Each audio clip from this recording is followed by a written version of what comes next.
হযরতে আবু হুরায়রা রাদিয়াল্লাহু তাআলা আনহু থেকে বর্ণিত, তিনি বলেন রাসূল করিম সাল্লাল্লাহু আলাইহি ওয়াসাল্লাম বলেছেন, আমরা যখন একটা দাওয়াতের মজলিসের ভিতরে যখন আমরা উপস্থিত যখন ছিলাম, দাওয়াতের পক্ষ থেকে একটা ছাগলের একটা বকরির বাহু আনা হলো। সেই বকরির বাহুটি কি পয়গম্বর সাল্লাল্লাহু আলাইহি ওয়াসাল্লামকে দেওয়া হলো। পয়গম্বর সাল্লাল্লাহু আলাইহি ওয়াসাল্লাম বকরির বাহু সবচাইতে বেশি তার পছন্দনীয় খাবার ছিলেন। যখন তার সামনে যখন পেশ করা হলো, এক পাশ থেকে তিনি খাওয়া শুরু করে দিলেন। ওই সময় পয়গম্বর সাল্লাল্লাহু আলাইহি ওয়াসাল্লাম বলে দিলেন, পয়গম্বর সাল্লাল্লাহু আলাইহি ওয়াসাল্লাম সাহাবীদেরকে বলে দিলেন, হে আমার সাহাবারা, তোমরা কি জানো এমন একটা সময় আসবে যে পূর্ববর্তী এবং পরবর্তী সমস্ত মানব জাতিকে আল্লাহ তাআলা একত্রিত করবেন, সমস্ত নবীকে আল্লাহ তাআলা একত্রিত করবেন, সমস্ত নবীর উম্মতদেরকে আল্লাহ তাআলা একত্রিত করবেন। একত্রিত করার পর যখন আল্লাহ তাআলা হাসরের মাঠে যখন দাঁড় করানো হবে, ওই সময়ে যখন রূপান্তরিত হবে, পয়গম্বর সাল্লাল্লাহু আলাইহি ওয়াসাল্লাম বলেন, হে আবু হুরায়রা, তুমি কি জানো নাকি ওই সময়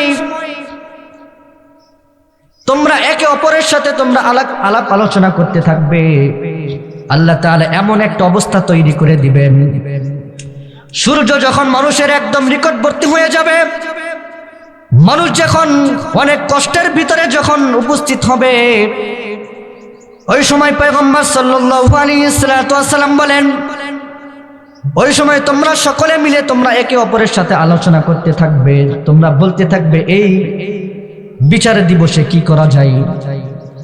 আমরা তো দুনিয়ার ভিতরে ভালো কোনো কাজ করতে পারি নাই, তেমন কোনো কাজ করি নাই যে কাজের দ্বারা আল্লাহ তাআলা আমাদেরকে গুনাহসমূহকে মাফ করে দিবেন।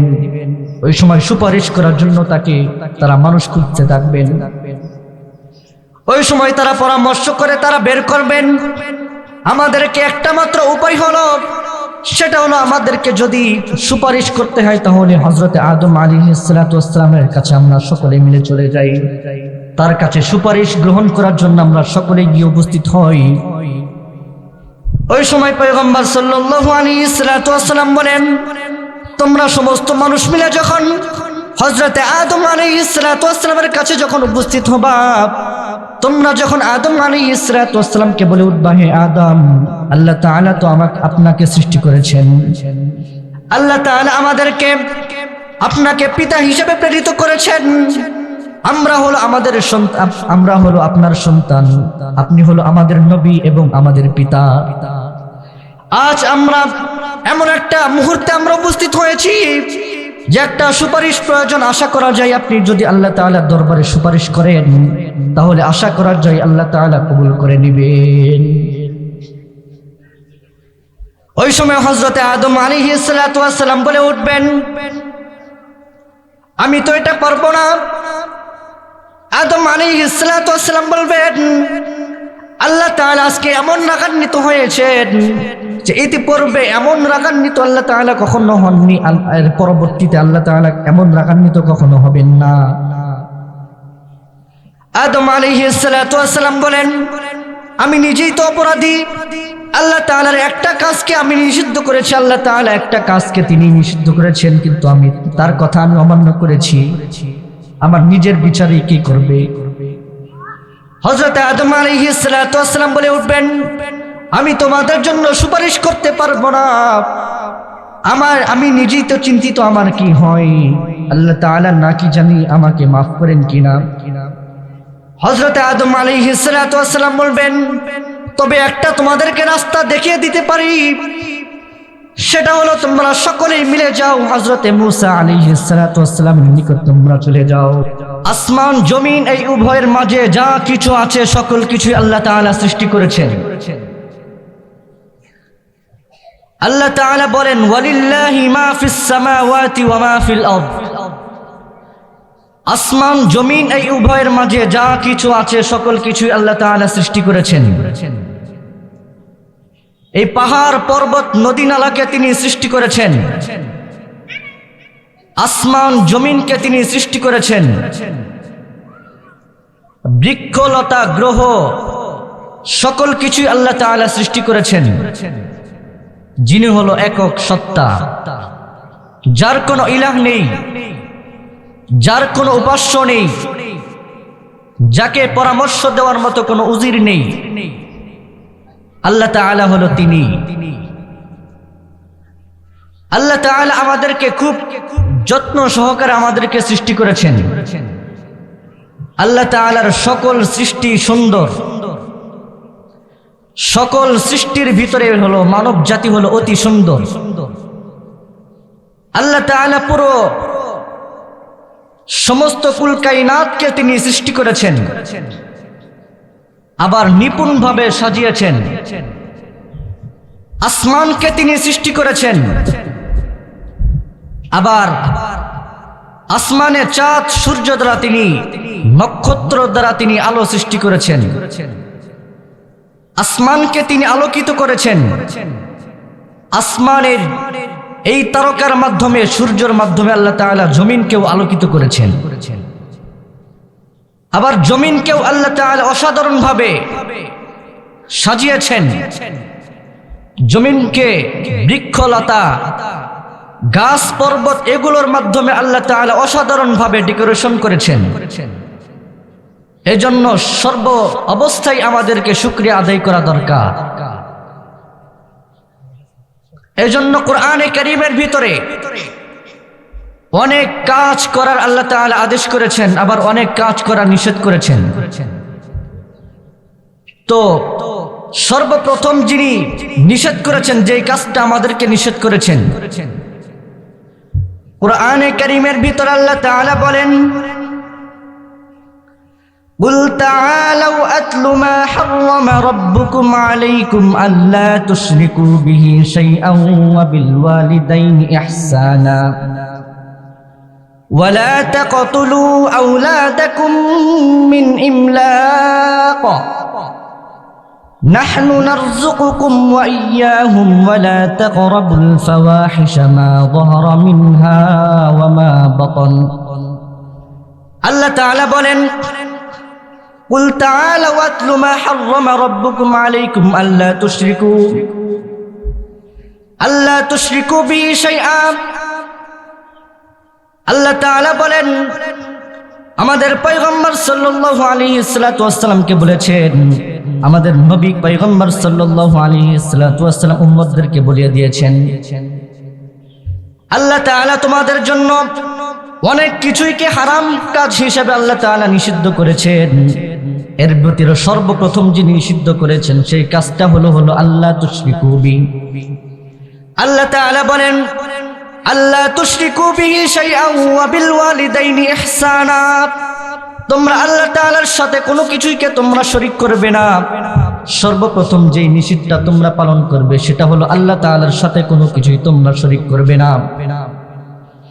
আল্লাহ তাআলা আমাদেরকে মুসলিম হিসেবে প্রেরিত করেছেন, আবার পয়গম্বর সাল্লাল্লাহু আলাইহি ওয়াসাল্লামের উম্মত হিসেবে আমাদেরকে প্রেরিত করেছেন, যেই নবীর উম্মত হওয়ার জন্য সমস্ত নবীরা পর্যন্ত দরখাস্ত করেছেন। ইল্লা ঈসা ইবনে মারইয়াম, আল্লাহ তাআলা শুধু ঈসা ইবনে মারইয়ামের দোয়া কবুল করেছেন, সমস্ত নবীর দোয়া আল্লাহ তাআলা ফেরত দিয়েছেন। আল্লাহ তাআলা আমাদেরকে বিনা চাওয়াতেই, আমাদের না চাওয়াতেই, আমাদের অনিশ্চয় আল্লাহ তাআলা আমাদেরকে সেই আখিরি পয়গম্বর সাল্লাল্লাহু আলাইহি ওয়াসাল্লামের উম্মত হিসেবে প্রেরিত করেছেন। এই জন্য কোন ব্যক্তি যদি মুসলমান অবস্থায়, ঈমান অবস্থায় যদি মৃত্যুবরণ করে, তাহলে আল্লাহ তাআলা তাকে ঘোষণা দিয়েছেন ওই ব্যক্তিকে আল্লাহ তাআলা জান্নাতের ভিতরে নিশ্চিতভাবে দিয়ে দিবেন। আমরা যদি কোনো ব্যক্তি যদি মুসলিম হিসেবে, মুমিন হিসেবে আমরা যদি মৃত্যুবরণ করতে পারি, আল্লাহ তাআলা আমাদেরকে কোনো না কোনো একদিন আমাদেরকে জান্নাতের ভিতরে দিয়ে দেবেন।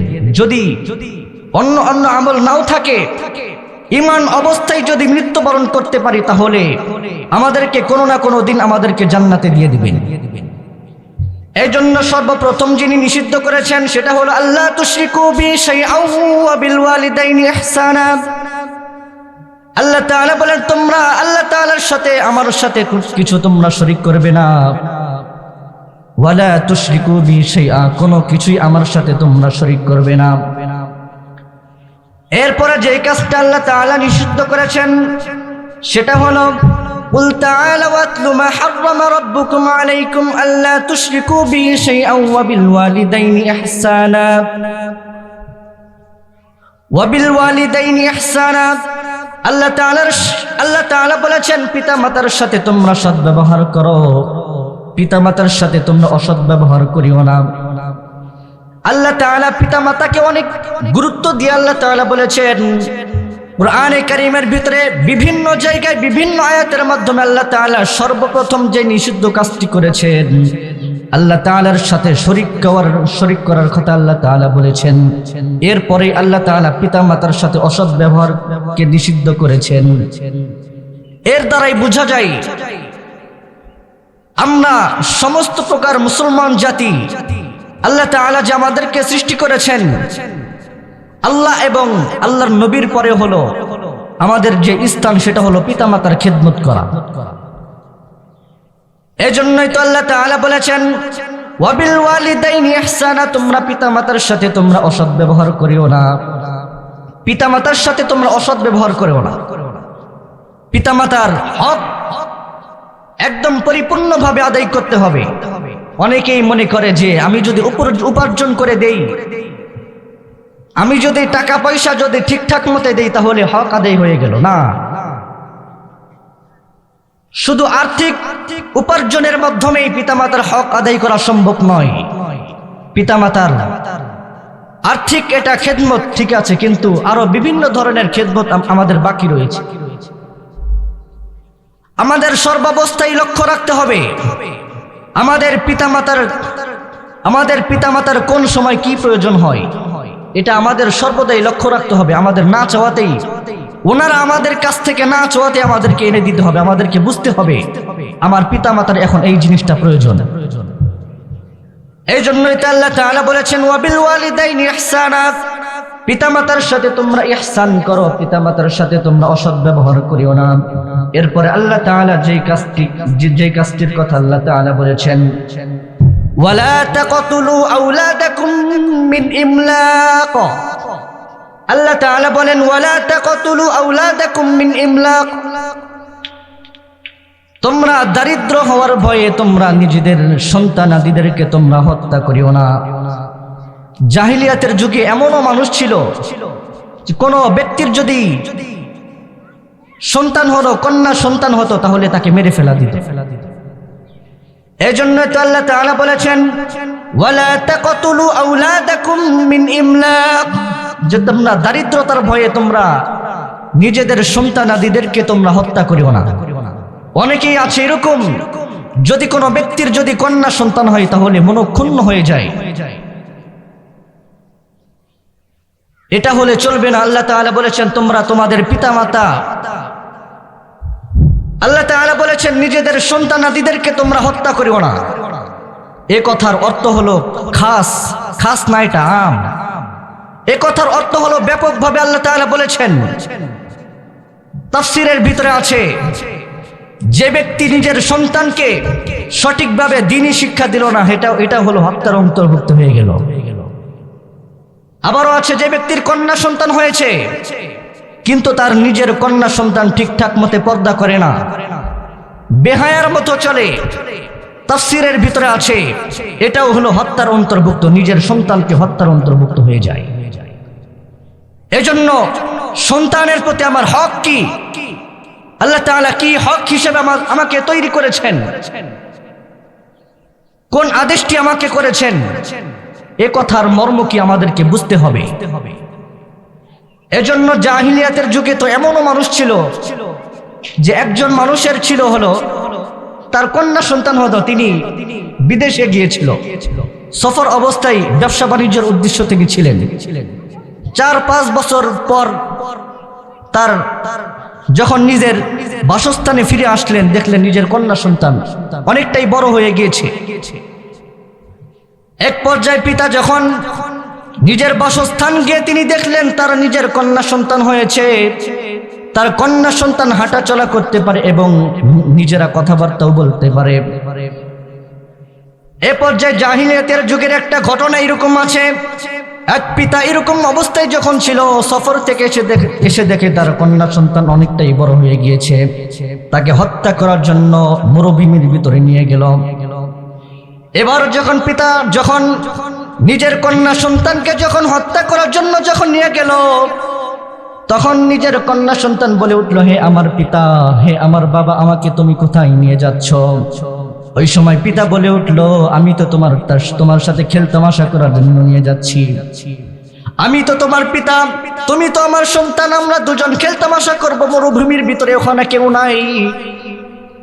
ওখানে আমরা দুজন মিলে নিজের পিতা, আমরা পিতা সন্তান দুজন মিলে, কন্যা সন্তান দুজন মিলে আমরা খেলতামাশা করব। ওই সময় নিজের সন্তান বলে উঠল, আচ্ছা আব্বুজি আপনি চলুন, আমরা দুজন আমরা খেলতামাশা করব মরুভূমির ভিতরে, আপনি নিয়ে চলুন। এবার যখন তার পিতা যখন একটা কবর খনানোর উদ্দেশ্যে যখন কোদাল নিয়ে যখন রওনা দিল, ওই সময় তার কন্যা সন্তানটি বলে উঠল, হে আমার পিতা, তুমি কেন এখানে কবর খনন করছো? এখানে তুমি কি করবে? ওই সময় পিতাজি বলে উঠল, এর ভিতরে তুমি লুকাবে, আমি পলাবো, এর ভিতরে তুমি থাকবে, আমি উপর থেকে আমি লুকাবো, আমাকে খুঁজে বের করবে। ওই সময় যখন নিজের কন্যা সন্তানকে যখন ধোকাই ফেলানোর জন্য যখন একটা কবর খনন করলেন, ওই সময় কবর খনন করা যখন শেষ হয়ে গেল, নিজের সন্তানকে নামিয়ে দিলেন। সেই পাষাণ পিতা যখন নিজের কন্যা সন্তান যখন কবরের ভিতরে যখন নামিয়ে দিলেন, ওই সময় তাকে ধোঁকা দেওয়ার জন্য তিনি বলছেন, এখানে আমরা খেলতামাশা করব, তুমি কবরের ভিতরে তুমি নেমে যাও। এবার কবরের ভিতরে যখন নেমে গেলেন, ওই সময় যখন উপর থেকে একটা দুইটা করে মাটি দেওয়া যখন শুরু করছে, ওই সময় পিতাজি বলে উঠছে, সন্তান তখন বলে উঠছে, হে আমার পিতা, হে আব্বুজি, তুমি এটি কি করছো? তুমি তো খেলতামাশা করার জন্য আমাকে এখানে নিয়ে এসেছিলে, এখন তো মাটি দিতে দিতে এক পর্যায়ে আমাকে গর্তের ভিতরে ফেলে দিচ্ছ। ওই সময় নিজের কন্যা সন্তান তিনি বলে উঠলেন, হে আমার পিতা, আমি তো ভাবছিলাম সত্যি সত্যি আমাকে খেলতামাশা করার জন্য নিয়ে আসছেন, আমি তো দেখছি আমাকে ধোকার ভিতরে ফেলানো হচ্ছে, আমাকে তো কবর খনন করে আমাকে মাটি দেওয়া হচ্ছে। এরকম ভাবে সেই পাষাণ পিতা যখন জীবন্ত লাশ হিসেবে তাকে দাফন করে দিল। নাউযুবিল্লাহ। জাহিলিয়াতের যুগ ছিল এরকম, শুধু জাহিলিয়াতের যুগ না, বর্তমান জামানের ভিতরে অহরহ ঘটনা এরকম আছে। যদি কোনো ব্যক্তির যদি কন্যা সন্তান হয়ে যায়, তাহলে নিজেরা মনক্ষুণ্ণ করি। এজন্যই তো আল্লাহ তাআলা বলেছেন, ওয়াবিল ওয়ালিদাইনি ইহসানা ওয়ালা তাকতুলু আওলাদাকুম মিন ইমলাক, তোমরা নিজেদের সন্তানাদিদেরকে দারিদ্রতার ভয়ে তোমরা হত্যা করিও না। অনেকেই আছে এরকম যে নিজের সন্তানাদি হলে তারা দারিদ্রর ভয় করে, আমার যদি সন্তানাদি হয় তারা কি খাবে, আমি নিজেই তো চলতে পারি না। হায় আফসোসের বিষয় হলো এখানে আল্লাহ তাআলা যে আমাদেরকে সৃষ্টি করেছেন, আমাকে আপনাকে সৃষ্টি করার মাধ্যমে আল্লাহ তাআলা আমাকে আপনাকে সৃষ্টি করার আগেই আল্লাহ তাআলা রিজিকের ফয়সালা করে রাখছেন। সুবহানাল্লাহ। যিনি আসবেন, যিনি আল্লাহ তাআলা যাকে দুনিয়ার ভিতরে প্রেরিত করবেন, আল্লাহ তাআলা তার রিজিকের ব্যবস্থা আগে করেছেন, এরপরে তাকে দুনিয়ার ভিতরে প্রেরণ করবেন। এজন্য মনক্ষুণ্ণ করার কোনো কারণ নেই। এরপর আল্লাহ তাআলা কি বলেন, ওয়ালা তাকরাবুল ফাওয়াহিশা মা যাহারা মিনহা ওয়া মা বাতান ওয়ালা তাকতুলুন নাফসাল্লাতী হারামাল্লাহু ইল্লা বিল হক।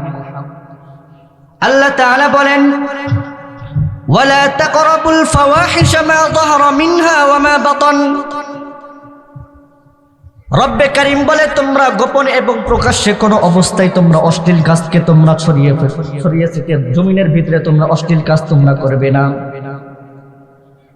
আল্লাহ তাআলা বলেন ওয়ালা তাকরাবুল ফাওয়াহিশা, জমিনের ভিতরে তোমরা ফাহিশা কাজ করবে না, ওয়াহেতুক কাজ করবে না, আল্লাহ তাআলার নাফরমানির কাজ তোমরা করবে না। ফাওয়াহিশা মা যাহারা মিনহা ওয়া মা বাতান, গোপনেও করবে না প্রকাশ্যেও করবে না। বর্তমান জামানার মানুষ, বিভিন্ন ধরনের মানুষ বিশেষ করে দুনিয়ায় ধোঁকায় পড়ে যায়, তারা সমাজের সাথে তাল মিলানোর চেষ্টা করে, তারা সমাজকে তারা বেশি প্রাধান্য দেয়। এই সময় কোন মানুষ যদি সাধারণ কোনো কাজ করে, আগের যুগের পোশাক করে, ঠিকঠাক মতে যদি পোশাক পরে, ঢিলা ঢালা পোশাক পরে, বর্তমান জামানার মানুষ তাকে নিয়ে খেলতামাশা করে। বর্তমান জামানার মানুষ বলে এগুলো পোশাক, এগুলো কার্যক্রম তো বর্তমান চলে না, বর্তমান জামানার মানুষ খায় না, বর্তমান জামানার সাথে এই সমস্ত কার্যক্রম যায় না। এজন্যই সমাজের নিজস্ব কোনো হাত নেই, নিজস্ব কোনো সমাজ নিজে চাইলে কিছু করতে পারে না। মানুষ যে যাই করুক না কেন, আমরা সকলেই মিলেই হলো একটা সমাজ। আমি যাই করি এটাই হয়ে যাবে সমাজের প্রচলন। এজন্যই ইসলামের বহির্ভূত কাজ যেন আমাদের দ্বারা না হয়, এজন্য আমাদের সর্বদাই লক্ষ্য রাখতে হবে। তো এখানে আল্লাহ তাআলা ফাহিশার কথা বলেছেন। এরপর আল্লাহ তাআলা কি বলেন? ওয়ালা তাকতুলুন নাফসাল্লাতী হারামাল্লাহু ইল্লা বিল হক যালিকুম ওয়াসাকুম বিহি লাআল্লাকুম তা'কিলুন। আল্লাহ তাআলা বলেন ওয়ালা তাকতুলুন নাফসাল্লাতী হারামাল্লাহু ইল্লা বিল হক ওয়ালা তাকতুলুন নাফসাল্লাতী হারামাল্লাহু ইল্লা বিল হক। আল্লাহ তাআলা বলেন যাকে আমি জান দিয়েছি, পয়গম্বর সাল্লাল্লাহু আলাইহি ওয়াসাল্লাম বলেন আল্লাহ তাআলা যাকে জান দিয়েছেন, যাকে হত্যা করার জন্য তিনি নিষিদ্ধ করেছেন, তাকে হত্যা করা একদম একদম একদম গুনাহের কাজ। ওয়ালা তাকতুলুন নাফসাল্লাতী হারামাল্লাহ, আল্লাহ তাআলা যাকে হত্যা করার জন্য নিষিদ্ধ করেছেন তাকে তোমরা হত্যা করবে না, ইল্লা বিল্লাতী হি আহসান, তবে উত্তম পন্থা ব্যতীত, যথাযথ কারণ ছাড়া ব্যতীত। যথাযথ কারণ কোনটা সেটাও তো আমরা জানি। কোন ব্যক্তি যদি কোনো ব্যক্তিকে হত্যা করে তাহলে তার গার্জিয়ানের মাধ্যমে কিসাস গ্রহণ করার এটা অনুমতি আছে, তবে এটা বিচারকের মাধ্যমে নিতে হবে। এক্ষেত্রে অনুমতি আছে। তো আল্লাহ তাআলা এটাই বলেছেন, আল্লাহ তাআলা যাকে হত্যা করার জন্য নিষিদ্ধ করেছেন তাকে তোমরা হত্যা করবে না। বর্তমান জামানার ভিতরে এরকম হয়ে গিয়েছে, একটা পাখি মারা যেমন সহজ, একটা পশু পাখি হত্যা করা যেরকম সহজ, এর থেকেও অতি সহজ হয়ে গিয়েছে একজন মানুষকে হত্যা করা। বর্তমান এরকম হয়ে গিয়েছে, গুনাহের কাজ এটা আম হয়ে গিয়েছে, মানুষ হত্যা করে এটা আম হয়ে গিয়েছে। আল্লাহ তাআলা হাসরের মাঠে যে বিচারটি সর্বপ্রথম করবেন সেটা হলো রক্তের বিচার। আল্লাহ তাআলা সর্বপ্রথম তিনি করবেন। এজন্য আল্লাহ তাআলা বলেছেন ওয়ালা তাকতুলুন নাফসাল্লাতী হারামাল্লাহু ইল্লা বিল হক যালিকুম ওয়াসাকুম বিহি লাআল্লাকুম তা'কিলুন। এগুলো তোমাদেরকে উপদেশ দিয়েছেন যাতে করে তোমরা উপদেশ গ্রহণ করতে পারো, যাতে করে তোমরা বুঝতে পারো। লাআল্লাকুম তা'কিলুন।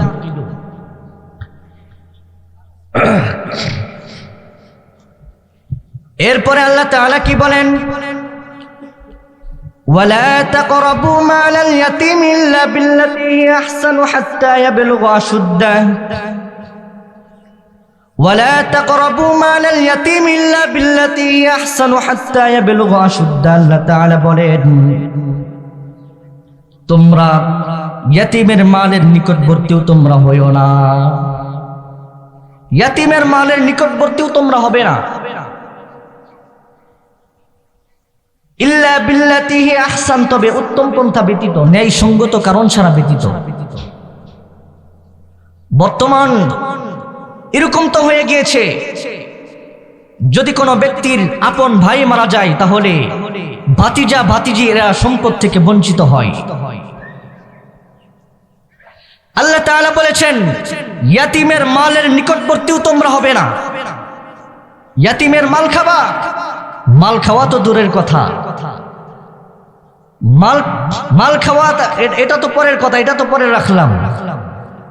তোমরা ইয়াতিমের মালের নিকটবর্তীও তোমরা হবে না। ওয়ালা তাকরাবু মালাল ইয়াতিম, ইয়াতিমের মালের নিকটবর্তীও তোমরা হবে না।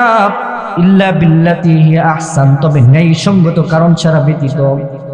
হাত্তা ইয়াবলুগা আশুদ্দা, যতক্ষণ পর্যন্ত তারা বার্ধক্য বয়স পর্যন্ত পৌঁছবে, যতক্ষণ পর্যন্ত তারা বুঝতে না পারবে। যখন তারা বুঝতে পারবে, যখন তারা বালেগ হবে, উপযুক্ত বয়স পর্যন্ত সে পৌঁছবে, ওই সময় তার সন্তান তার ভাগ তাকে ফিরিয়ে দাও। উপযুক্ত বয়স পর্যন্ত না পৌঁছা পর্যন্ত তোমরা মালের নিকটবর্তী হতে পারো, এটা অনুমতি আছে, তবে ন্যায়সঙ্গত কারণ ছাড়া। ন্যায়সঙ্গত কারণ কোনটা? ন্যায়সঙ্গত কারণ তো সেটা যেটা আমি তার মাল হেফাজত করার দায়িত্ব এটা আমার নিজের। আমার ভাতিজা আমার ভাতিজি তারা বুঝতে পারে না আমার ভাই মারা গিয়েছে, তার সন্তান রক্ষণাবেক্ষণ করার দায়িত্ব হলো আমার উপরে। এজন্যই নিজের ছেলে সন্তান তো দূরের কথা, ভাই ভাইয়ের সম্পদ মেরে খায়, ভাই বোনের সম্পদ মেরে খায়, ভাই ভাইয়ের সম্পদ তো মেরে খায়, এটা তো আম হয়ে গিয়েছে। এর চাইতেও বেশি যেটা আম হয়ে গিয়েছে সেটা হলো বোনের সম্পদ মেরে খাওয়া। বোন যে নিজের সম্পদ থেকে ভাগ পাবে এ ব্যাপারে সে ভ্রুক্ষেপই করে না, এ ব্যাপারে সে মনেই করে না যে আমার সম্পদ সে পাবে। হ্যাঁ, এক প্রকার তারা সলিম বুঝ দেয়, এক প্রকার তারা বলে আমি তো তোমাকে ছোটকাল থেকে লালন পালন করছি, আমাদের পিতা অনেক আগেই মারা গিয়েছে, আমার বাড়িতে আসবে, তুমি আসবে, তোমার স্বামী আসবে, ছেলে সন্তানরা আসবে, ওই সময় আমি মেহমানদারি করাবো, মেজবানি করাবো, এতটুকু দায়িত্ব আমি করি এবং ভবিষ্যতে করব। এটাই তারা হক আদায় মনে করে, এটাকেই তারা হক আদায় মনে করে। তারা মনে করে আমি ছোট ভাইকে লালন পালন করছি, ভাতিজা ভাতিজিকে লালন পালন করছি, এর দ্বারাই হক আদায় হয়ে গেছে। না, এটাও হলো আমার হক, তাকে খাওয়ানো পরানো এটাও হলো আমার হক, দেখাশোনার দায়িত্ব এটাও হলো আমার হক, তাকে মেজবানির দায়িত্ব করা এটাও হলো আমার হক। তবে সম্পদের ভাগ এটা হলো আলাদা, এটা আলাদাভাবে তাকে বুঝিয়ে দিতে হবে। এজন্য তো আল্লাহ তাআলা বলেছেন ওয়ালা তাকরাবু মালাল ইয়াতীম ইল্লা বিল্লাতী হিয়া আহসানু হাত্তা ইয়াবলুগা আশুদ্দাহ, তোমরা ইয়াতীমের মালের নিকটবর্তী হয়ো না, তবে যথাযথ কারণ ছাড়া ব্যতীত। এরপর আল্লাহ তাআলা কি বলেন ওয়া আউফুল কাইলা ওয়াল মিজানা বিল কিসত, যখন মেপে দিবা, যখন কাউকে কিছু মেপে দিবা, মেপে দেওয়ার সময় পরিপূর্ণভাবে মেপে দাও, মেপে দেওয়ার সময় যেন বিন্দু মাত্র যেন কম হয় না। এজন্য তো পয়গম্বর সাল্লাল্লাহু আলাইহি ওয়াসাল্লাম আমাদেরকে বলেছেন, আমাদেরকে শিক্ষা দিয়েছেন, যখন কাউকে কিছু ওজন করে মেপে দিবা, মেপে দেওয়ার সময় কিছুটা ঝুঁকে দাও। কারণ আমি যদি সমান তালে মেপে দিয়ে থাকি, সমান তালে দিলেও দেখা যাবে অনেক আমার অজান্তেই ভুল হয়ে গিয়েছে, আমার অজান্তেই মাপে কম দিয়ে ফেলছি। এজন্যই মেপে দেওয়ার সময় কিছুটা ঝুঁকে দেওয়া। এজন্যই পয়গম্বর সাল্লাল্লাহু আলাইহি ওয়াসাল্লাম বলেছেন, মেপে দেওয়ার সময় তোমরা কিছুটা ঝুঁকে দাও, কিছুটা বাড়িয়ে দাও। আবার আমরা যারা মাপে কম দেই, এই শব্দটা হলো আম। এই শব্দটাও হলো ব্যাপক। আল্লাহ তাআলা মাপে কম দেওয়ার কথা বলেছেন। এই শব্দের দ্বারা আল্লাহ তাআলা অনেক কিছুরকে ইঙ্গিত করেছেন। আমি যদি কোনো ব্যক্তির যদি চাকরি করি, আমি যদি সারা দিন 8 ঘন্টার ভিতরে 8 ঘন্টা আমার চুক্তি থাকে, 8 ঘন্টা তার সাথে চুক্তি, আমার মালিকের সাথে চুক্তি, এ কথার অর্থ হলো এই যে আমি 8 ঘন্টা আমার নিজের সময়কে আমার মালিকের কাছে বিক্রি করে দিয়েছি। এই 8 ঘন্টা সময়কে আমি আমার মালিকের কাছে বিক্রি করে দিয়েছি। এই 8 ঘন্টা সময় আমার মন চাই জিন্দেগি ভাবে হলে চলবে না, আমার মালিকের মন মতো হতে হবে, পরিপূর্ণ হক আদায় করতে হবে। যদি কোনো ব্যক্তি 8 ঘন্টা চুক্তি করে যদি 7 ঘন্টা কাটিয়ে দেয়, তাহলে এই 1 ঘন্টার হিসাব, 1 ঘন্টার জবাবদিহিতা তাকে হাসরের মাঠে তাকে করতে হবে। শুধু এই নয়, এক্ষেত্রে তো গেল মালিকের পক্ষ থেকে হক, আরেকটাও হক হলো মালিকের পক্ষ থেকে যেটা, এটা তো গেল মালিকের আন্ডারে যে ব্যক্তি কাজ করে তার হক। এবার আসুন মালিকের হক কি। আমি আমার গোলামের সাথে, আমি আমার কর্মীর সাথে যে চুক্তি করে নিয়েছি, এই চুক্তি মোতাবেক কাজ করতে হবে। অনেকেই দেখা যায় এরকম যে আজকে কাজ করলাম, আগামীকালকে টাকা দেওয়ার কথা, কিন্তু 1 দিন 2 দিন চলে যায়, সপ্তাহের পর সপ্তাহ চলে যায়, তার টাকা দেওয়ার কথা বলে থাকে। এটাও হলো মাপে কম দেওয়ার নামান্তর। এজন্য এক্ষেত্রেও আল্লাহ তাআলা বলেছেন মাপে কম দেওয়ার কথা। আরো বিভিন্ন জায়গায় বিভিন্ন কথা, এ কথার যদি ব্যাখ্যা করতে যাই আরো অনেক 1 ঘন্টার মতো সময় লাগবে এই কথার ব্যাখ্যা করতে। এজন্য আল্লাহ তাআলা বলেছেন ওয়াউফুল কাইলা ওয়াল মিজানা বিল কিসত। যখন তোমরা মিজান করবে, যখন তোমরা পাল্লাই কিছু মেপে দিবে, তোমরা পরিপূর্ণভাবে তোমরা মেপে দাও। লা নুকাল্লিফু নাফসান ইল্লা উসআহা, লা নুকাল্লিফু নাফসুন ইল্লা উসআহা। আল্লাহ তাআলা এমন কোন কাজ করে না, লা নুকাল্লিফু নাফসান ইল্লা উসআহা, যে মানুষের জন্য কষ্টদায়ক হবে, মানুষের জন্য কষ্টদায়ক হবে এরকম কাজ কখনো আল্লাহ তাআলা করেন না। লা নুকাল্লিফু নাফসান ইল্লা উসআহা।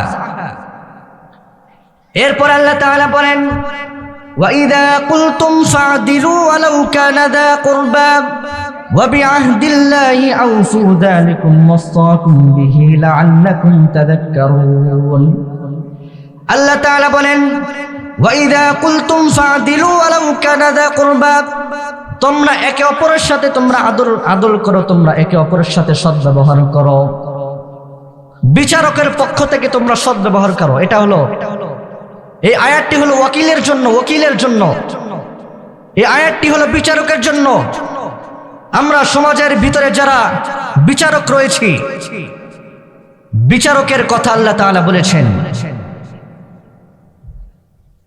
যালিকুম ওয়াসাকুম বিহি লাআল্লাকুম তাযাক্কারুন ওয়া ইযা কুলতুম ফা'দিলু ওয়ালাউ কানা যা কুরবা। যখন তোমরা বিচার করবে, বিচার করার সময় তোমরা ন্যায়সঙ্গতভাবে বিচার করো। বিচার করার সময় তোমরা মাপে কম দিবে না, বিচার করার সময় তোমরা ইহসান করবে। এখানে আরো অনেকটি ব্যাখ্যা আছে। বিচারকের কথা বলেছেন, বিচার তোমরা সঠিকভাবে আদায় করো। ওয়া ইযা কুলতুম ফা'দিলু ওয়ালাউ কানা যা কুরবা, আল্লাহ তাআলা বলেন বিচারকের ক্ষেত্রে সমান তালে তোমরা বিচার করবে, আদল করবে, যদিও তারা আত্মীয় স্বজন হয়, যদিও তারা নিজের ঘনিষ্ঠ ব্যক্তি হয়, এরপরও তোমরা ন্যায়সঙ্গতভাবে বিচার করো। যালিকুম ওয়াসাকুম বিহি লাআল্লাকুম তাযাক্কারুন। আল্লাহ তাআলা তোমাদেরকে এজন্য উপদেশ দিয়েছেন যেগুলো তোমরা যাতে করে তোমরা উপদেশ গ্রহণ করতে পারো। এজন্যই সর্বপ্রথম যে হক, সর্বপ্রথম যে কাজটি আল্লাহ তাআলা বলেছেন আল্লাহ তুশরিকু বিহি সেই যথাচিতভাবে ভয় করো। হাসরের মাঠ নামে বিচার দিবস একদিন আছে। আমাদেরকে সকল প্রকার কাজের ক্ষেত্রে জবাবদিহিতা করতে হবে। প্রত্যেকটা সেকেন্ডের ক্ষেত্রে, আমাদের প্রত্যেকটা মিনিটের ক্ষেত্রে, আমাদের প্রত্যেকটা ঘন্টার ক্ষেত্রে, এমনকি প্রত্যেকটা মুহূর্তের ক্ষেত্রে আমাদেরকে জবাবদিহিতা করতে হবে। এক হাদিসের ভিতরে আছে, বুখারী শরীফের হাদিস, হযরতে আবু হুরায়রা রাদিয়াল্লাহু তাআলা আনহু থেকে বর্ণিত, তিনি বলেন রাসূল করিম সাল্লাল্লাহু আলাইহি ওয়াসাল্লাম বলেছেন, আমরা যখন একটা দাওয়াতের মজলিসের ভিতরে যখন আমরা উপস্থিত যখন ছিলাম, দাওয়াতের পক্ষ থেকে একটা ছাগলের একটা বকরির বাহু আনা হলো। সেই বকরির বাহুটি কি পয়গম্বর সাল্লাল্লাহু আলাইহি ওয়াসাল্লামকে দেওয়া হলো। পয়গম্বর সাল্লাল্লাহু আলাইহি ওয়াসাল্লাম বকরির বাহু সবচাইতে বেশি তার পছন্দনীয় খাবার ছিলেন। যখন তার সামনে যখন পেশ করা হলো, এক পাশ থেকে তিনি খাওয়া শুরু করে দিলেন। ওই সময় পয়গম্বর সাল্লাল্লাহু আলাইহি ওয়াসাল্লাম বলে দিলেন, পয়গম্বর সাল্লাল্লাহু আলাইহি ওয়াসাল্লাম সাহাবীদেরকে বলে দিলেন, হে আমার সাহাবারা, তোমরা কি জানো এমন একটা সময় আসবে যে পূর্ববর্তী এবং পরবর্তী সমস্ত মানব জাতিকে আল্লাহ তাআলা একত্রিত করবেন, সমস্ত নবীকে আল্লাহ তাআলা একত্রিত করবেন, সমস্ত নবীর উম্মতদেরকে আল্লাহ তাআলা একত্রিত করবেন। একত্রিত করার পর যখন আল্লাহ তাআলা হাসরের মাঠে যখন দাঁড় করানো হবে, ওই সময়ে যখন রূপান্তরিত হবে, পয়গম্বর সাল্লাল্লাহু আলাইহি ওয়াসাল্লাম বলেন, হে আবু হুরায়রা, তুমি কি জানো নাকি ওই সময় তোমরা একে অপরের সাথে তোমরা আলাপ আলোচনা করতে থাকবে, আল্লাহ তাআলা এমন একটা অবস্থা তৈরি করে দিবেন, সূর্য যখন মানুষের একদম নিকটবর্তী হয়ে যাবে, মানুষ যখন অনেক কষ্টের ভিতরে যখন উপস্থিত হবে, ওই সময় পয়গম্বর সাল্লাল্লাহু আলাইহি ওয়াসাল্লাম বলেন, ওই সময় তোমরা সকলে মিলে তোমরা একে অপরের সাথে আলোচনা করতে থাকবে, তোমরা বলতে থাকবে এই বিচার দিবসে কি করা যায়। আমরা তো দুনিয়ার ভিতরে ভালো কোনো কাজ করতে পারি নাই, তেমন কোনো কাজ করি নাই যে কাজের দ্বারা আল্লাহ তাআলা আমাদেরকে গুনাহসমূহকে মাফ করে দিবেন। ওই সময় সুপারিশ করার জন্য তারা মানুষ খুঁজতে থাকবেন। ওই সময় তারা পরামর্শ করে তারা বের করবেন, আমাদেরকে একটা মাত্র উপায় হলো, সেটা হলো আমাদেরকে যদি সুপারিশ করতে হয় তাহলে হযরতে আদম আলাইহিস সালামের কাছে আমরা সকলে মিলে চলে যাই, তার কাছে সুপারিশ গ্রহণ করার জন্য আমরা সকলে গিয়ে উপস্থিত হই। ওই সময় পয়গম্বর সাল্লাল্লাহু আলাইহি ওয়াসাল্লাম বলেন, তোমরা সমস্ত মানুষ মিলে যখন হযরতে আদম আলাইহিস সালামের কাছে যখন উপস্থিত হবা, তোমরা যখন আদম আলাইহিস সালামকে বলে উঠবা, হে আদম, আল্লাহ তাআলা তো আপনাকে সৃষ্টি করেছেন, আল্লাহ তাআলা আমাদেরকে আপনাকে পিতা হিসেবে প্রেরিত করেছেন, আমরা হলো আপনার সন্তান, আপনি হলো আমাদের নবী এবং আমাদের পিতা। আজ আমরা এমন একটা মুহূর্তে আমরা উপস্থিত হয়েছি যে একটা সুপারিশ প্রয়োজন, আশা করা যায় আপনি যদি আল্লাহ তাআলার দরবারে সুপারিশ করেন তাহলে আশা করা যায় আল্লাহ তাআলা কবুল করে নেবেন। ওই সময় হযরতে আদম আলাইহিস সালাম বলে উঠবেন, আমি তো এটা পারবো না। আদম আলাইহিস সালাম বলবেন, আল্লাহ তাআলা আজকে এমন রাগান্বিত হয়েছেন যে ইতিপূর্বে এমন রাগান্বিত আল্লাহ তাআলা কখনো হননি, পরবর্তীতে আল্লাহ তাআলা এমন রাগান্বিত কখনো হবেন না। আদম আলাইহিস সালাম বলেন, আমি নিজেই তো অপরাধী, আল্লাহ তাআলার একটা কাজকে আমি নিষিদ্ধ করেছি, আল্লাহ তাআলা একটা কাজকে তিনি নিষিদ্ধ করেছেন, কিন্তু আমি তার কথা আমি অমান্য করেছি, আমার নিজের বিচারে কি করবে। হযরত আদম আলাইহিস সালাম বলে উঠবেন, আমি তোমাদের জন্য সুপারিশ করতে পারবো না, আমি নিজেই তো চিন্তিত আমার কি হয়, আল্লাহ তাআলা না কি জানি আমাকে মাফ করেন কিনা। হযরত আদম আলাইহিস সালাম বলবেন, তবে একটা তোমাদেরকে রাস্তা দেখিয়ে দিতে পারি, সেটা হলো তোমরা সকলেই মিলে যাও হযরতে মূসা আলাইহিস সালাতু ওয়াস সালামের নিকট তোমরা চলে যাও। সকলে মিলে যখন হযরতে মূসা আলাইহিস সালাতু ওয়াস সালামের দরবারে গিয়ে উপস্থিত হব, মূসা আলাইহিস সালাতু ওয়াস সালামের নিকট গিয়ে যখন জিজ্ঞাসা করবে, হে মূসা নবী, হে মূসা পয়গম্বর, আল্লাহ তাআলা তো আপনাকে নবী হিসেবে প্রেরিত করেছেন এবং রাসূল হিসেবে প্রেরিত করেছেন। আজ আপনি কি দেখছেন না আমরা কি অবস্থায় আমরা উপস্থিত হয়েছি? আপনি পারলে আমাদের জন্য একটু সুপারিশ করুন আল্লাহ তাআলা, যাতে করে আমাদেরকে মাফ করে দেন। আপনি একটু আমাদের জন্য সুপারিশ করুন যাতে করে আল্লাহ তাআলা আমাদেরকে মাফ করে দেন।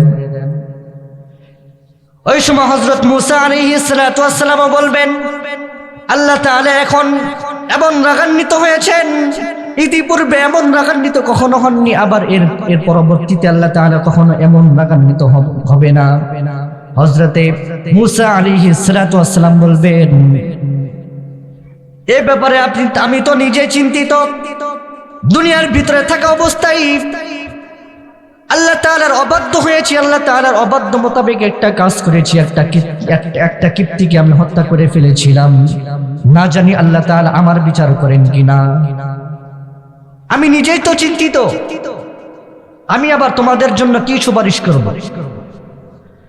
ওই সময় হযরতে মূসা আলাইহিস সালাতু ওয়াস সালাম বলবেন, তবে আমি একটা তোমাদের জন্য রাস্তা খুলে দিতে পারি, সেটা হলো এখন তোমরা যার নিকট গিয়ে তোমরা উপস্থিত হবা সেটা হলো হযরতে ইব্রাহিম আলাইহিস সালাতু ওয়াস সালামের কাছে যাও। এবার যখন সকলে মিলে হযরতে ইব্রাহিম আলাইহিস সালাতু ওয়াস সালামের কাছে যাব, ইব্রাহিম আলাইহিস সালাতু ওয়াস সালাম বলে উঠবেন, তোমরা তো আমার কাছে সুপারিশ গ্রহণ করার জন্য আমার নিকট তোমরা উপস্থিত হয়েছো, সুপারিশ নেওয়ার জন্য আমার নিকট উপস্থিত হয়েছো। আমি তো দুনিয়ার ভিতরে থাকা অবস্থায় 3টা মিথ্যা কথা আমি বলেছিলাম, না জানি সেই মিথ্যা কথার শাস্তি আল্লাহ তাআলা আমাকে এখন দেন কিনা। আমি তো সে ব্যাপারে আমি নিজেই আশঙ্কা বোধ করছি, আমি আল্লাহ তাআলা না জানে আমাকে মাফ করেন কিনা। তো 3টি মিথ্যা কথা হযরত ইব্রাহিম আলাইহিস সালাতু ওয়াস সালাম বলেছিলেন। মূসা আলাইহিস সালাম যে একজন কিপ্তিকে হত্যা করেছিলেন এই ব্যাপারে আমরা সকলেই হয়তো অবগত আছি। অধিকাংশ মানুষই আমরা বিভিন্ন ধরনের ওয়াজ মাহফিলের মাধ্যমে আমরা শুনে ফেলেছি যে কি জন্য তাকে হত্যা করেছিলেন। তবে ইব্রাহিম আলাইহিস সালাতু ওয়াস সালাম যে 3টি মিথ্যা কথা বলেছিলেন এই ব্যাপারে হয়তো বা আমরা অনেকেই জানি না। আমরা ভুলের মধ্যে আমরা থাকতে পারি যে নবীকে তিনি মিথ্যা কথা বলেছিলেন। এই কথা আমরা যে মিথ্যা কথা বলি এই মিথ্যা কথা নয়। সে মিথ্যা কথাটা কি? মিথ্যা কথাটা হলো, একটা মিথ্যা কথা বলেছিলেন সকল প্রকার হিন্দু বৌদ্ধ খ্রিস্টানরা মিলে, ইব্রাহিম আলাইহিস সালাতু ওয়াস সালামের ফ্রেন্ড সার্কেলরা মিলে সকলে একত্রিত হয়ে হযরতে ইব্রাহিম আলাইহিস সালাতু ওয়াস সালামকে যখন বলে উঠলো, হে ইব্রাহিম, হে আমার বন্ধু, আপনি চলুন আমাদের সাথে মূর্তি পূজা করার জন্য, আপনি চলুন আমাদের সাথে।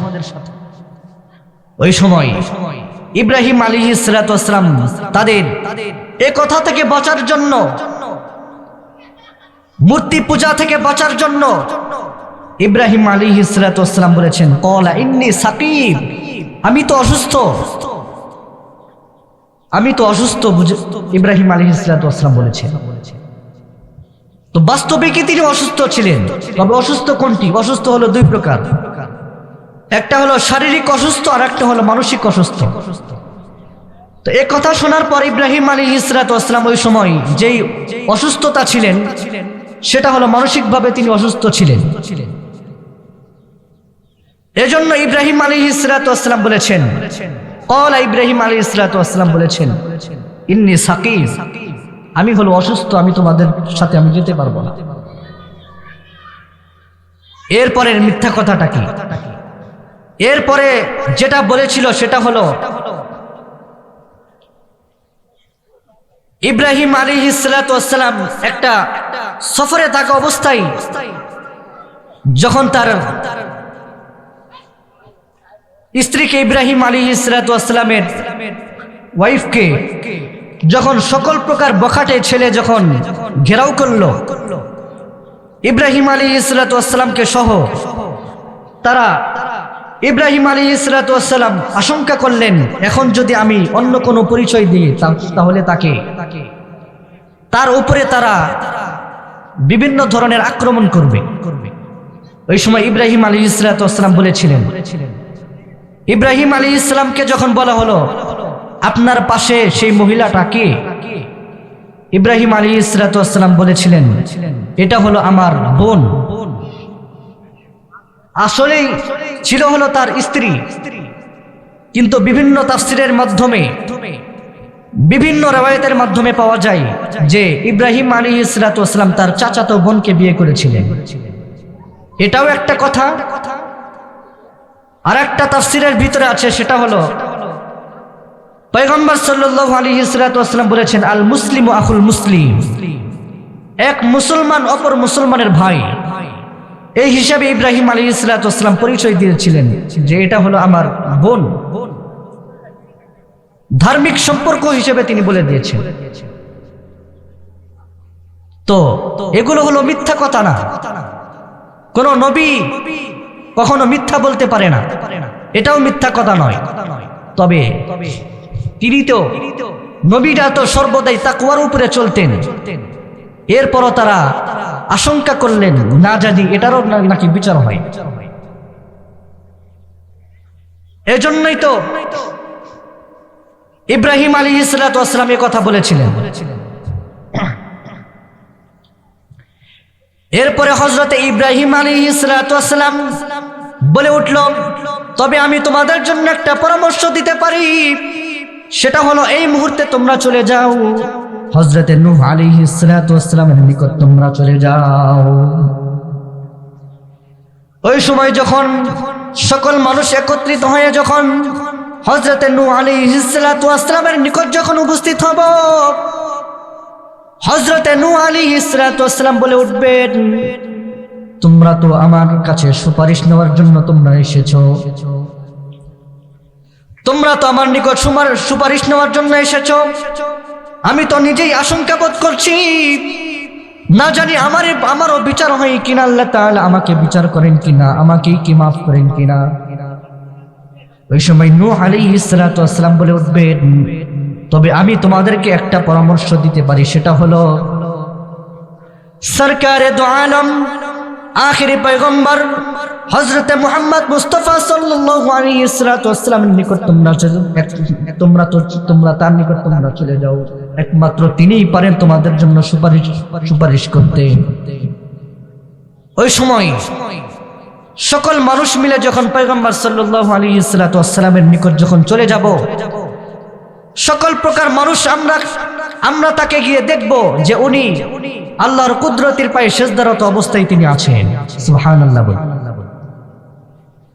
ওই সময় আমরা বলে উঠব, হে আমাদের নবী পয়গম্বর সাল্লাল্লাহু আলাইহি ওয়াসাল্লাম, আমরা সকল প্রকার মানুষ হলো আমরা আপনার উম্মত, শেষ নবীর উম্মত আমরা, আপনি আমাদের জন্য আপনি সুপারিশ করুন। ওই সময় পয়গম্বর সাল্লাল্লাহু আলাইহি ওয়াসাল্লামের নিকট আমরা যখন এই কথাটি যখন বলে উঠব, আল্লাহ তাআলা তখন হযরতে আমাদের আখিরি পয়গম্বর হযরতে মুহাম্মদ মুস্তাফা সাল্লাল্লাহু আলাইহি ওয়াসাল্লামের সুপারিশ গ্রহণ করবেন। সুবহানাল্লাহ। এজন্য পয়গম্বর সাল্লাল্লাহু আলাইহি ওয়াসাল্লামের উম্মত হওয়ার জন্য এত আমাদের মর্যাদা, এই মর্যাদা আমাদেরকে ধরে রাখতে হবে। পয়গম্বর সাল্লাল্লাহু আলাইহি ওয়াসাল্লামের প্রতি পরিপূর্ণ ভালোবাসা থাকতে হবে। আমাদের যদি কোনো ব্যক্তি নিজের পরিবার পরিজন, নিজের সামাজিক জীবন, নিজের রাষ্ট্রীয় জীবন, নিজের পারিবারিক জীবন, এমনকি নিজের জীবনের চাইতেও যদি কোনো ব্যক্তি নিজের পয়গম্বর সাল্লাল্লাহু আলাইহি ওয়াসাল্লামকে বেশি ভালোবাসতে না পারে, তাহলে ওই ব্যক্তি পরিপূর্ণ উম্মত হিসেবে স্বীকৃতি নয়। এই জন্যই তো পয়গম্বর সাল্লাল্লাহু আলাইহি ওয়াসাল্লাম বলেছেন, আল্লাহ তাআলা তোমাকে যে সমস্ত কাজকে তোমরা যে সমস্ত কাজকে তোমাদের জন্য নিষিদ্ধ করেছেন এই সমস্ত কাজকে তোমরা বর্জন করো। আল্লাহ তাআলা যে সমস্ত কাজ করতে আদেশ করেছেন এই সমস্ত কাজকে তোমরা আঁকড়ে ধরো। এজন্য পয়গম্বর সাল্লাল্লাহু আলাইহি ওয়াসাল্লামের সুন্নাত মোতাবেক আমাদের জীবন যাপন করতে হবে। আজ আমরা দুনিয়ার ভিতরে এমন নাফরমানি করছি, যেই নাফরমানি থাকতে থাকতে আমাদের যে আখিরাত যে আছে, আখিরাতকেই আমরা ভুলে গিয়েছি। আখিরাতকেই আমরা ভুলে গিয়েছি। আমাদের যে হিসাবের একটা দিন আছে সে দিনকেই আমরা ভুলে গিয়েছি। এজন্যই তো আল্লাহ তাআলা আমাদের শাস্তি দিবেন যদি আল্লাহ তাআলার নাফরমানি করি। এই পৃথিবীর জমিনের ভিতরে এত ভূমিকম্প হয়, এত প্রকার আল্লাহ তাআলার গজব হয়, এত গরম আসে, এটা কি জন্য আসে? এটা হলো আমাদের নাফরমানির কারণে। যদি কোনো ব্যক্তি একটা সমাজের ভিতরে যদি আল্লাহ তাআলার নাফরমানি করতে করতে এ পর্যন্ত যদি পৌঁছে যায় যে ইবাদত বন্দেগী করতে সে ভুলে যায়, নাফরমানি কাজ করা তার পেশা হয়ে গিয়েছে, তাহলে হতে পারে একটা সমাজের ভিতরে আল্লাহ তাআলার একজন নাফরমানি বান্দা থাকার কারণে সমস্ত সমাজকে আল্লাহ তাআলা, সমস্ত সমাজের উপর আল্লাহ তাআলা গজব দেয়। এজন্য দুনিয়ার ভিতরে যারা খেলতামাশা করছি, যারা গান বাজনার ভিতরে যে আমরা উপস্থিত হয়েছি, গান বাজনাকে যারা আমরা বর্জন করছি না, আল্লাহ তাআলা তাদের মাধ্যমেও আমাদের সমাজকে ধ্বংস করে দিবেন।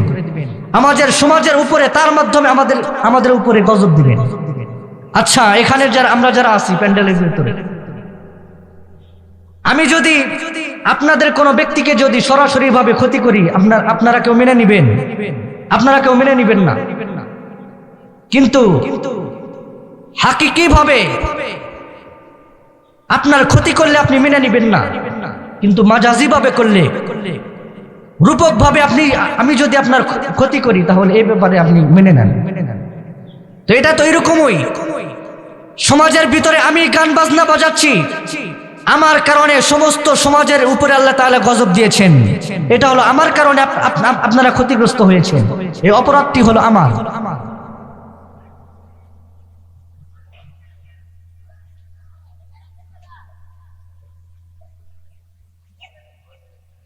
শেষ করি। ফালইউগাইয়ির বিয়াদিহি ফাইন লাম ইস্তাতি' ফাবিলিসানিহি ফাইন লাম ইস্তাতি' ফাবিকলবিহি ওয়া যালিকা আযআফুল ঈমান। আমাদের পয়গম্বর সাল্লাল্লাহু আলাইহি ওয়াসাল্লাম বলেছেন, সমাজের ভিতরে যখনই দেখবা তোমরা যে অনৈতিক কোনো কার্যক্রম হচ্ছে, আল্লাহ তাআলার নাফরমানি কাজ চলছে, কোনো বাদ্য যন্ত্রণা বাজাচ্ছে, পয়গম্বর সাল্লাল্লাহু আলাইহি ওয়াসাল্লাম আমাদেরকে বলেন সর্বপ্রথম তোমরা যে কাজটি করবা সেটা হলো ফাইল্লাম ইয়াস্তাতি' বিয়াদিহি, তোমরা হাত দ্বারা তোমরা বাধা দাও। হাত দ্বারা যদি শক্তি সামর্থ্য না থাকে, পয়গম্বর সাল্লাল্লাহু আলাইহি ওয়াসাল্লাম বলেছেন ফাইল্লাম ইয়াস্তাতি' ফাবিলিসানিহি, এরপরে তোমরা নিজেদের জবান দ্বারা তোমরা বাধা দাও। এরপরে বলেছেন ফাইন লাম ইস্তাতি' ফাবিকলবিহি, অন্ততপক্ষে এটাও যদি তোমাদের দ্বারা সম্ভব না হয়, অন্ততপক্ষে নিজেদের অন্তর দ্বারা তোমরা ঘৃণা করো। ওয়া যালিকা আযআফুল ঈমান, পয়গম্বর সাল্লাল্লাহু আলাইহি ওয়াসাল্লাম বলেছেন এটা হলো তোমাদের দুর্বল ঈমানের লক্ষণ। যদি কোনো ব্যক্তি অন্তর দ্বারা ঘৃণা করে, সর্বপ্রথম হাত দ্বারা বাধা না দেয়, এরপরে জবান দ্বারা বাধা না দেয়, পয়গম্বর সাল্লাল্লাহু আলাইহি ওয়াসাল্লাম বলেছেন এটা হলো দুর্বল ঈমানের এই সমস্ত কাজ করে। এটা হলো দুর্বল ঈমানের পরিচয়, যারা জবান দ্বারা ঘৃণা করবে। তাহলে সর্বপ্রথম কি বলেছেন? হাত দ্বারা বাধা দেওয়ার জন্য পয়গম্বর সাল্লাল্লাহু আলাইহি ওয়াসাল্লাম বলেছেন, এরপরে বলেছেন জবান দ্বারা বাধা দাও। এটাও যদি তোমাদের দ্বারা সম্ভব না হয়, অন্ততপক্ষে নিজেদের অন্তর দ্বারা ঘৃণা করো। হাদিসের মুফাসসিরিনে কিরাম বলেন, মুহাদ্দিসিনে কিরাম বলেন যে এই হাদিসটি ভাগ করেছেন যে সর্বপ্রথম যে কাজটির কথা পয়গম্বর সাল্লাল্লাহু আলাইহি ওয়াসাল্লাম বলেছেন যে হাত দ্বারা তোমরা বাধা দাও, এই কাজটি হলো দায়িত্ব দিয়েছেন হলো সরকারের উপরে। সরকারের আন্ডারে যে সমস্ত মানুষ কাজ করে, যে সমস্ত মানুষ ক্ষমতাশীল রয়েছে, এদের হলো এই দায়িত্ব, এদের হলো শক্তি সামর্থ্য আছে, এদের হলো শক্তি সামর্থ্য আছে। যদি কোনো জায়গায় গিয়ে হাত দ্বারা বাধা দেয় তাহলে এই সাহস এবং এই শক্তি তাদের আছে। মুহাদ্দিসিনে কিরাম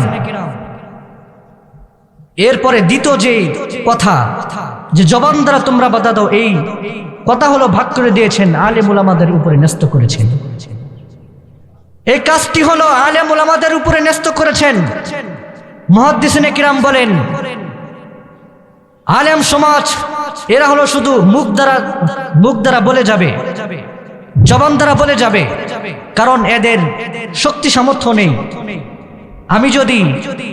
আমি যদি কোনো জায়গায় গিয়ে যদি হাত দ্বারা বাধা দেই তাহলে উল্টা আমারই মার খেতে হবে, শক্তি সামর্থ্য আমার নেই।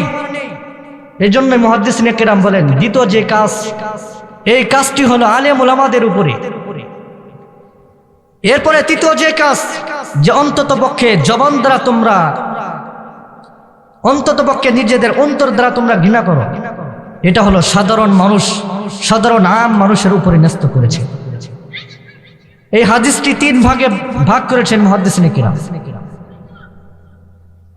যাই হোক, যেটা বলেছিলাম সেটা হলো একজন ব্যক্তির কারণে আল্লাহ তাআলা সমস্ত সমাজের উপরে গজব দিয়ে থাকেন। এই কারণেই তো আল্লাহ তাআলা সমস্ত দুনিয়াবাসীকে ধ্বংস করে দিবেন। কুরআনে কারীমের ভিতরে আল্লাহ তাআলা বলেন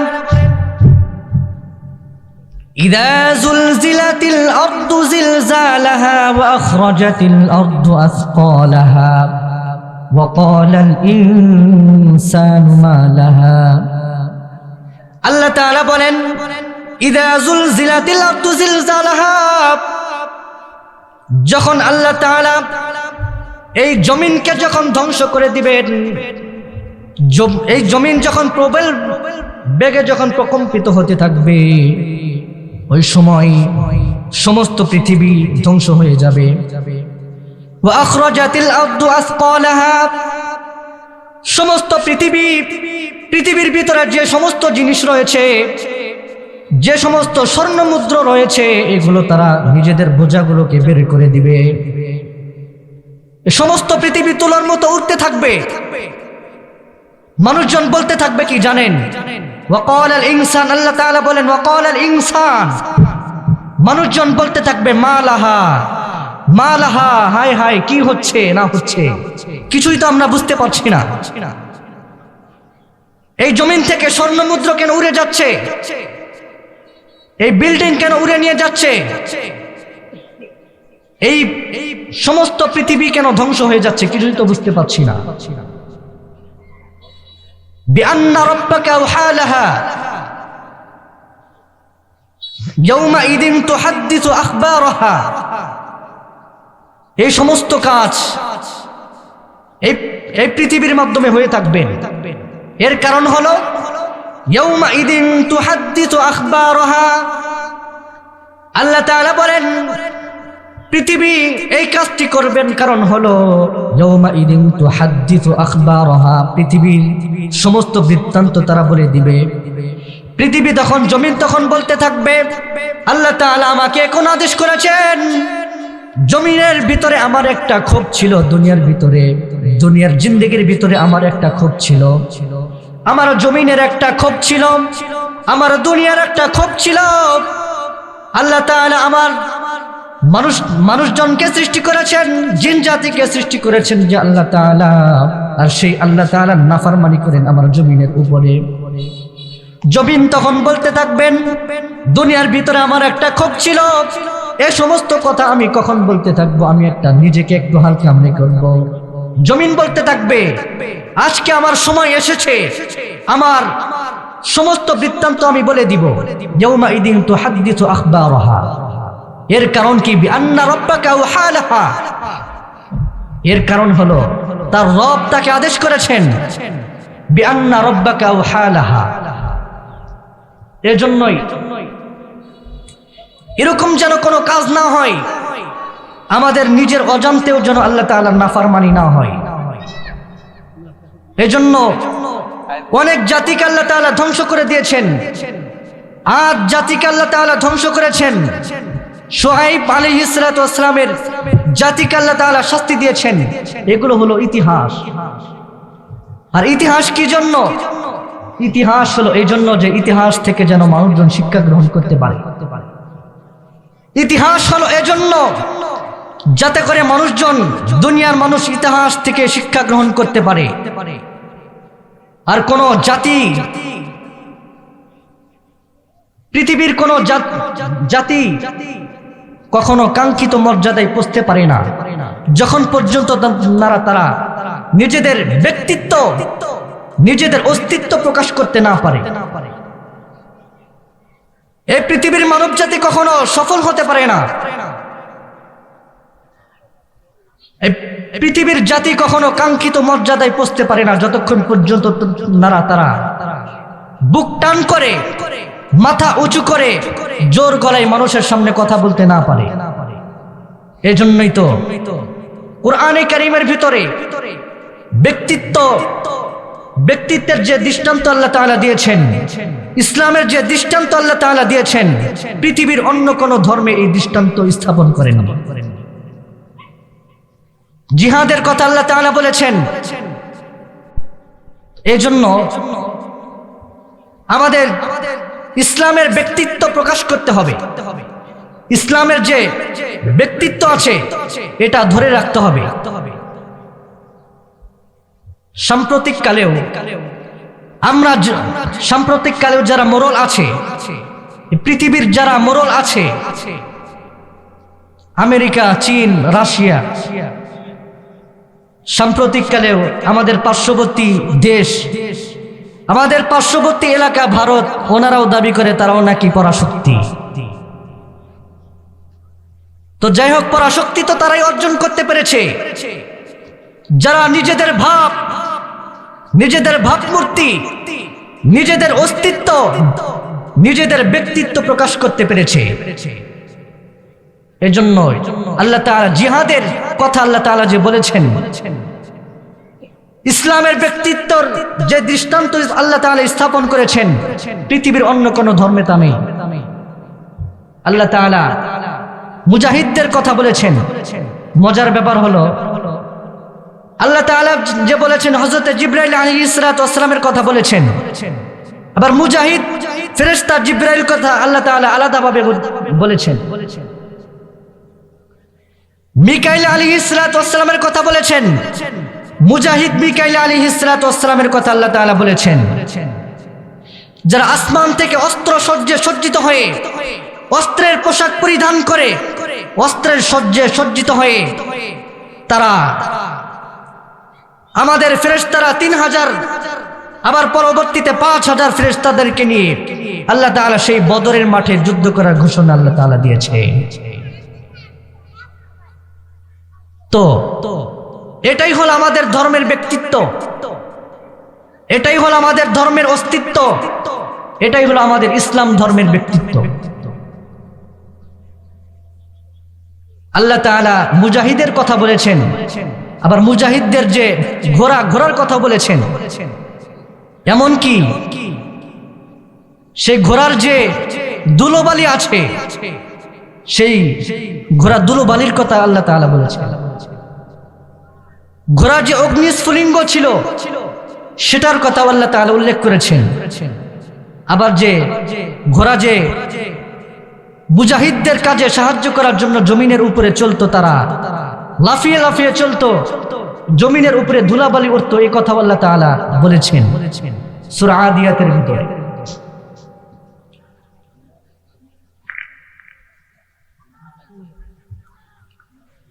আল্লাহ তাআলা কুরআনে কারীমের ভিতরে বলেন, والعاديات ضبحا فالموريات قدحا فالمغيرات صبحا فأثرن به نقعا فوسطن به جمعا আল্লাহ তাআলা বলেন ওয়াল আদিয়াতি দবহা কসম সেই ঘোড়াসমূহের যারা ঊর্ধ্বশ্বাসে দাবিত হয় ওয়াল আদিয়াতি দবহা কসম সেই ঘোড়াসমূহের যারা ঊর্ধ্বশ্বাসে দাবিত হয় ওয়াল আদিয়াতি দবহা ফালমুরিয়াতি কদহা ফালমুরিয়াতি কদহা কসম সেই ঘোড়াসমূহের যার অগ্নিস্ফুলিঙ্গ উৎক্ষিপ্ত হয়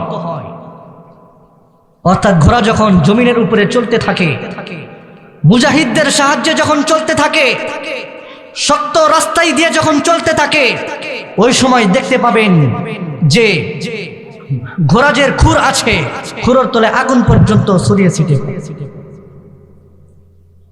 আগুন পর্যন্ত বের হয়ে যায় এই কথা আল্লাহ তাআলা বলেছেন কসম সেই ঘোড়াসমূহের যার অগ্নিস্ফুলিঙ্গ উৎক্ষিপ্ত হয়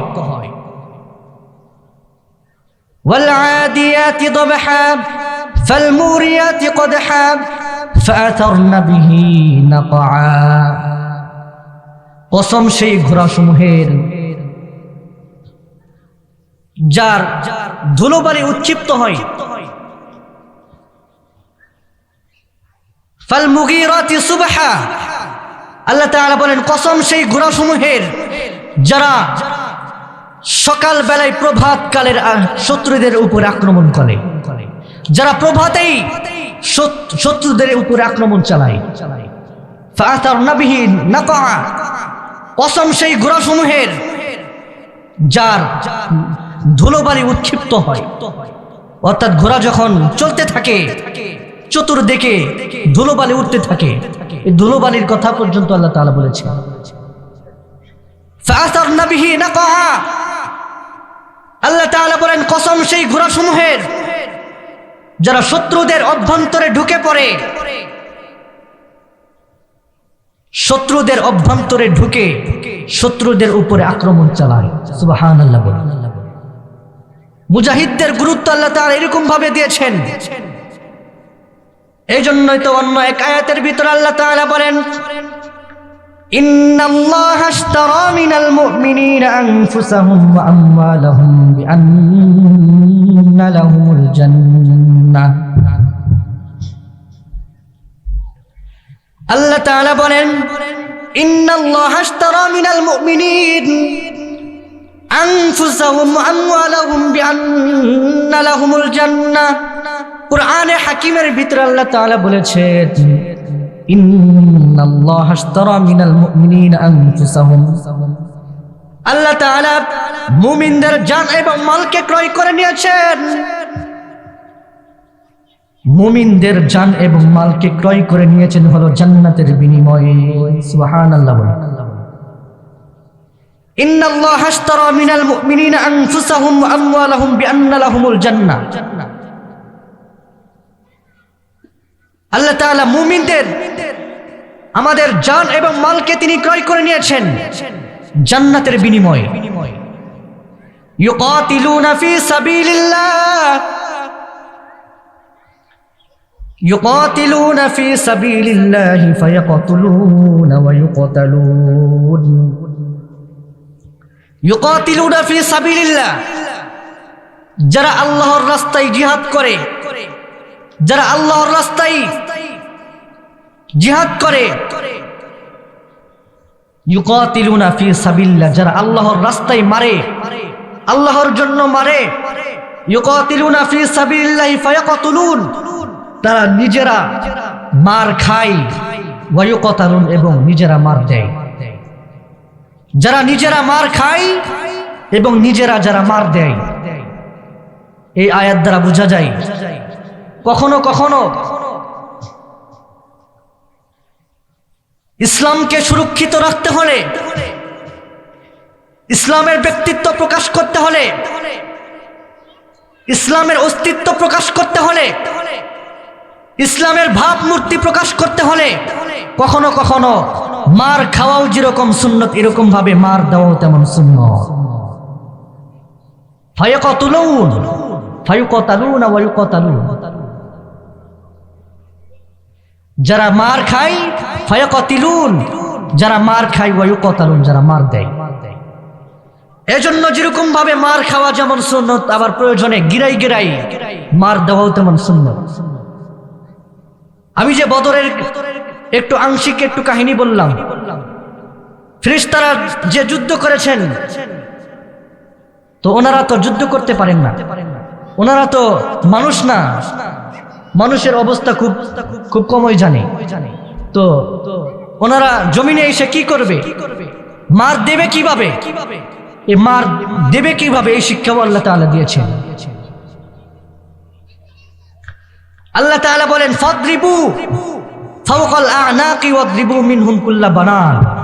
ফেরেশতাদেরকে বলেছেন ফাদরিবু ফাওকাল আ'নাক, তোমরা যাও জমিনের ভিতরে, তোমরা যাও, তোমরা জিহাদ করো, অস্ত্রের সজ্জে সজ্জিত হয়ে, অস্ত্রের পোশাক পরিধান করে শত্রুপক্ষের সাথে তোমরা জিহাদ করো, এবং প্রত্যেকের ঘাড়ের উপরে চড়ে প্রত্যেকের ঘাড়ের উপরে মারো। ফাদরিবু ফাওকাল আ'নাক, প্রত্যেকের ঘাড়ের উপরি ভাগে তোমরা মারো। ওয়াদরিবু মিনহুম কুল্লা বানান, এবং প্রত্যেকের গিরাই গিরাই মারো। ফাদরিবু ফাওকাল আ'নাকি, সর্বপ্রথম বলেছেন তোমরা ঘাড়ের উপরি ভাগ থেকে তোমরা মারো, ঘাড়ের উপরি ভাগ তোমরা মারো। ওয়াদরিবু মিনহুম কুল্লা বানান, তোমরা প্রত্যেকের জোড়াই জোড়াই, প্রত্যেকের গিরাই গিরাই মারো। এজন্য ইসলামের এই বীরত্ব প্রকাশ করার যে দৃষ্টান্ত দিয়েছেন, এটা হলো ইসলামী শরীয়তের দাবি। যে ব্যক্তি এই দাবি থেকে নিজেকে সরিয়ে রাখবে, যে ব্যক্তি এই দাবিকে মানবে না, আমরা যে ব্যক্তি নিজেকে ইসলামের এই দাবি থেকে সরে রাখবে, আমরা নিজেরাও আমরা পরামর্শ দিব, আপনিও নিজেকে ইসলাম এবং মুসলমান দাবি করা থেকে সরিয়ে রাখো। আপনি যেহেতু মানবেন না, জিহাদ শুধু শব্দটি মানবেন, আর্থিকভাবে জিহাদ আপনি মানবেন না, আপনি নিজে ইসলামের পরিচয় আপনি দেন না, মুসলমানের পরিচয় আপনি দেন না। এজন্যই আমাদের সর্বদাই লক্ষ্য রাখতে হবে, বর্তমান জমানার ভিতরে আমাদের ঈমান দিন দিন আমাদের দুর্বল হয়ে যাওয়ার কারণে নাস্তিক্যবাদী মুরতাদ, সুদখোর, ঘুষখোর, দুর্নীতিবাজ, এমনকি চাঁদাবাজরা তারা দিন দিন বেড়েই চলছে। এটা হলো ইসলামী শরীয়ত না থাকার কারণে, ইসলামিক রাষ্ট্র না থাকার কারণে, ইসলামী আইন না থাকার কারণে। এজন্যই বর্তমান জামানার মানুষ যারা, পুলিশ যারা আছে, আমাদের দেশটা হলো এরকম। সম্ভবত 2016 সালে এমনকি বাংলাদেশের চোর এবং ছিনতাইকারীরা, শুনতে একটু হাস্যকর মনে হয়, এমনকি চোর এবং ছিনতাইকারীরা পর্যন্ত রাস্তার ভিতরে মিছিল করেছেন। আমাদেরকে ব্যক্তির স্বাধীনতা দিতে হবে, আমাদের চুরি করার আমাদের একটা ব্যক্তির স্বাধীনতা, এটা আমাদের ব্যক্তি স্বাধীনতা, এটা আমাদের ব্যক্তি স্বাধীনতা আমাদেরকে দিতে হবে। তাহলে আইন কি পরিমাণ সুশৃঙ্খলে, কি পরিমাণ